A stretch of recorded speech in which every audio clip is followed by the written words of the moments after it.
Assalamualaikum warahmatullahi wabarakatuh.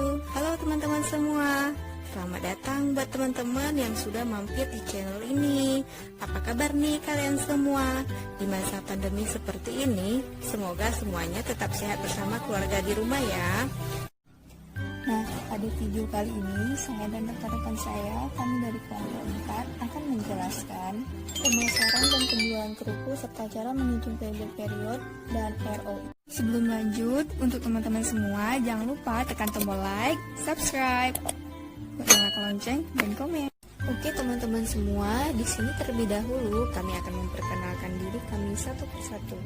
Saya Evrita Lestari, NIM 1801011473 dari kelas 5A, Prodi S1 Farmasi. Kenalkan, nama saya Judika Napitupulu dari kelas 5A, Prodi S1 Farmasi. Perkenalkan, nama saya Bulkis Sulandari dari kelas 5A, Prodi S1 Farmasi.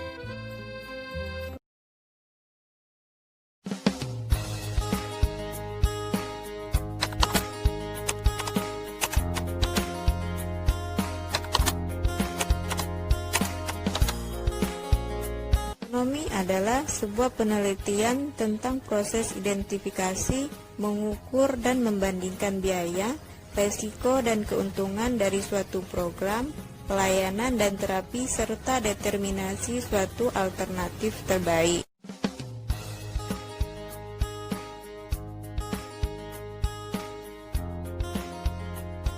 Pemasaran adalah kegiatan yang dilakukan oleh perusahaan untuk mempromosikan suatu produk atau layanan yang mereka punya. Pemasaran ini mencakup pengiklanan, penjualan, dan pengiriman produk ke konsumen. Penjualan atau sales adalah suatu aktivitas atau bisnis dalam menjual produk atau jasa. Kerupuk adalah salah satu produk olahan tradisional yang digemari oleh masyarakat Indonesia. Mudah diperoleh dan dijual dengan harga murah, baik dalam kemasan yang sudah digoreng maupun dalam kemasan yang masih mentah.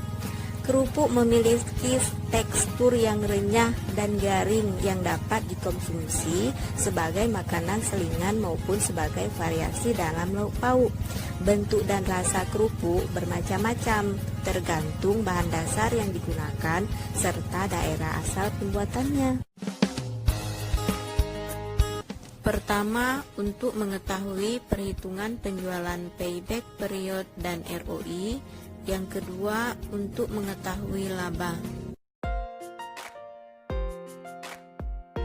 Pada tabel berikut ini, di periode 1, modal awal Rp96.000, dana masuk Rp319.000, maka laba yang diperoleh adalah Rp223.000.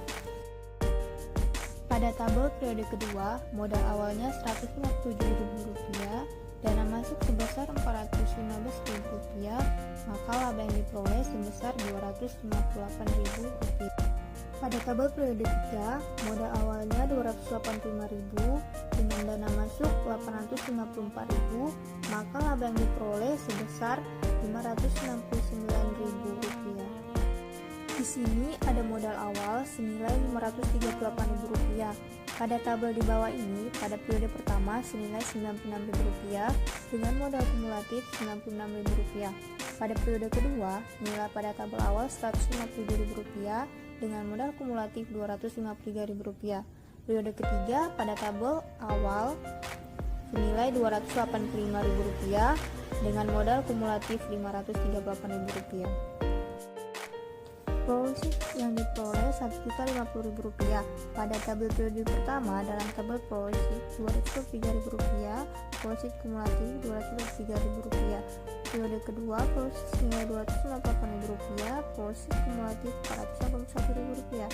Periode ketiga, profit senilai Rp569.000 dengan profit kumulatif Rp1.050.000. Menghitung biaya payback period. Payback period dapat diartikan sebagai pengembalian modal investasi dalam jangka waktu tertentu.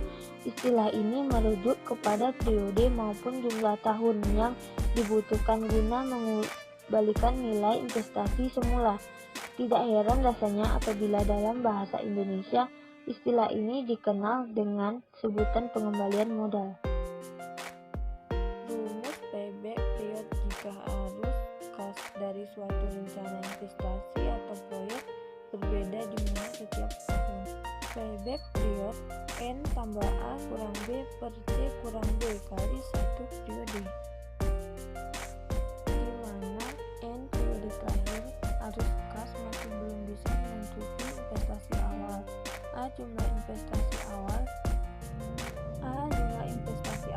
B jumlah kumulatif arus kas pada periode ke N, C jumlah kumulatif arus pada periode ke N, 1 periode, 1 minggu atau 1 bulan, bahkan 1 tahun.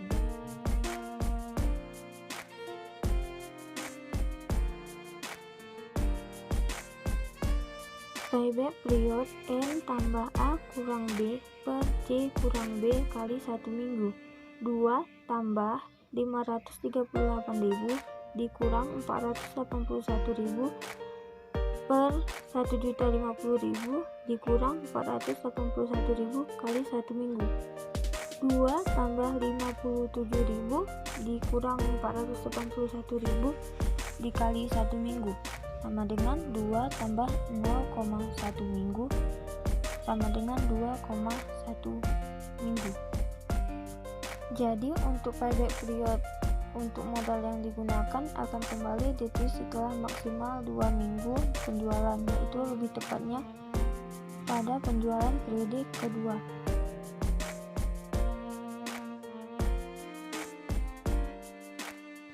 Menghitung biaya return on investment atau ROI.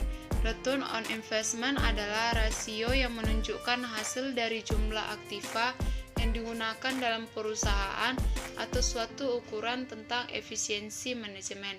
Rasio ini menunjukkan hasil dari seluruh aktiva yang dikendalikan dengan mengabaikan sumber pendanaan.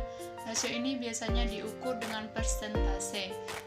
Dapat dilihat perhitungan ROI yaitu total penjualan dikurang investasi per investasi kali 100%. Rp1.588.000 dikurang Rp538.000 per Rp538.000 dikali 100%, hasilnya 195% untuk ROI-nya. Maka dari hasil penjualan keripik mendapat persentase keuntungan sebesar 195% dari biaya investasi. Pada strategi pemasaran secara langsung, artinya langsung menjajakan kerupuk pada toko-toko di lingkungan sekitar.